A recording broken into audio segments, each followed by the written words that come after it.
Hello everyone, আশা করছি সকলে অনেক ভালো আছে। দিদি আজ 7 পাকে বাধা পড়বে। দুটি আলাদা মনের মানুষ আজ একই সম্পর্কে বাধা পড়বে। দিদিকে বউ সেজে অনেক সুন্দর লাগতেছিল, চোখ তো সরানোই যাচ্ছিল না। একটু পরে জামাই আর বরযাত্রী গাড়ি চলে আসে। জামাই বরণ করে ভিতরে নিয়ে আসা হলো।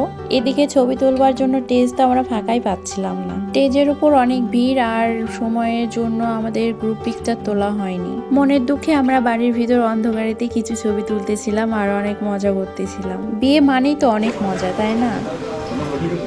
ঠিক আছে না?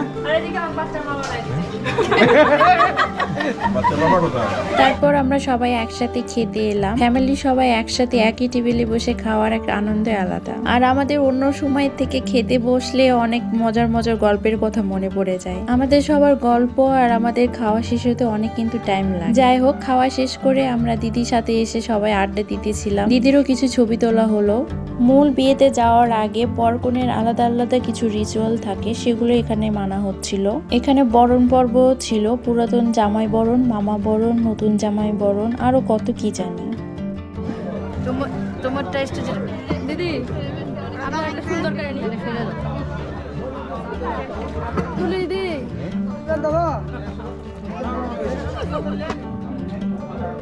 উত্তরবঙ্গে বিয়েতে আসছিলাম, প্রচণ্ড ঠান্ডায়, ঠিক আছে, অনেক ঠান্ডা। বিয়ে যে এত ঠান্ডা হয় আসলে জানা ছিল না। আর বিয়েটা দেখে মোটামুটি ভালোই লাগতেছে, ঠিক আছে। যাই হোক, আমরা নারায়ণগঞ্জের মানুষ মুখিয়ে গেলাম, এটা একটা বড় আনন্দ, ঠিক আছে। এখানে আমাদের বাড়ির জামাইটা মানে আমার দিদির হাজবেন্ড, দাদা অনেক শখ করে খাবার পরিবেশন করতে গিয়েছিল খাসির মাংসের বালতি নিয়ে। তো নিয়ে যাওয়ার পরে কেউ নিচ্ছিল না, এটা নিয়ে আমি আর আমার কাকাতো বোন দুজন মিলে ফাজলামি করতেছিলাম।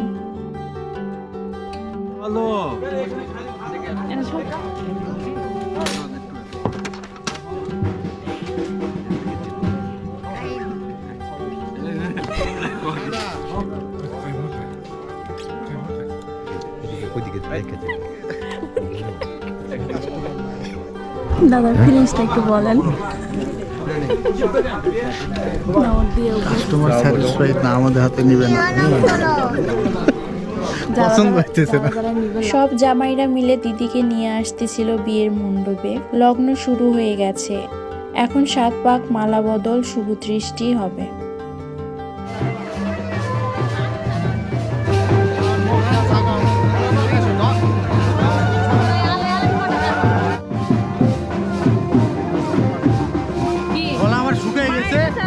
দাও ওই 7 আপনি কি আছে দাও। কেমন লাগলো? আরে আমার হাত নষ্ট হয়ে গেছে, তো রস ফুলে গেছে।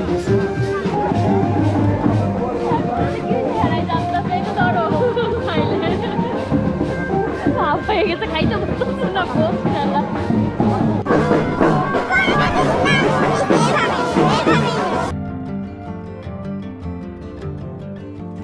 এটা পরের দিন সকালে পাশে বিয়ের কিছু মুহূর্ত ছিল। এখানে পুকুর খেলা, সিঁদুরদান, বাকি যেসব নিয়ম ছিল সব করা হচ্ছিল। জামাইয়ের বাসা অনেক দূরে হওয়ার কারণে দিদিকে নিয়ে দুপুরের আগে বের হয়ে পড়বে। তাছাড়া ওদের নিয়ম মতে সন্ধ্যার আগে বাসায় পৌঁছাতে পারবে না, তার জন্য তাড়াহুড়ো করে বাসি বিয়ে শেষ করে দিদিকে নিয়ে চলে যাবে। কন্যা বিদায় কথাটাও অনেক কষ্টের, তাই না? বাবা মায়ের অনেক আদরের মেয়েকে সারা জীবনের জন্য অন্য এক নতুন বাড়িতে পাঠানো কম কথা নয়। অন্য পরিবেশের সাথে মানিয়ে নেওয়া, সবার সাথে মনের মতো হয়ে ওঠা, সবাইকে নিয়ে ভালো থাকা, এসব কিছু একটা বইয়ের উপর নির্ভর করে। একটা ফ্যামিলির পুরো দায়িত্ব ভালো থাকা সবকিছু তার উপর নির্ভর করে। এই সব কিছু দায়িত্ব তাকে পালন করতে হয়, সেই পারে সবকিছু গুছিয়ে রাখতে।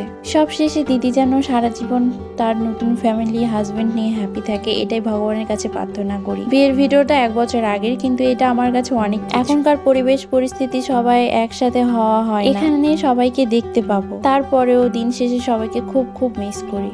তোমরা যেখানেই থাকো সবাই সুস্থ থেকো, শুধু এটাই চাই। তার সাথে আপনারা সকলেই ভালো থাকবেন। টাটা।